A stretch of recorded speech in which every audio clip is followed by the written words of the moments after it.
ഒരു പെണ്ണും ഇത്രയേറെ സഹിക്കില്ല. എനിക്ക് മടുത്തു. വേണ്ട വേണ്ട, എനിക്ക് ഇങ്ങനൊരു ജീവിതം. ഇത്രയും കാലം മനസ്സിലാക്കി വെച്ച് ഭാരമത്തിലേറെ വെച്ചു. എല്ലാം കേൾക്കാൻ അർഹതപ്പെട്ടവനാണ് ഞാൻ. ഏതഗ്നിയിലെരിഞ്ഞാലും ശുദ്ധിയാകത്തത് അറിയാം. നീ എന്നെ ഒരുപാട് സ്നേഹിച്ചു.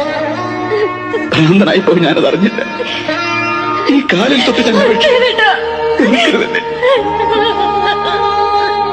ദീനപ്പകൽ കിടന്ന് ഊർദ്ധശ്വാസം വലിക്കുമ്പോൾ മടിയിൽ കിടന്ന് ചുണ്ടിൽ ഇത്തിരി ഗംഗാജലം ഇട്ടിരിക്കാൻ നീ ഉണ്ടാവണം.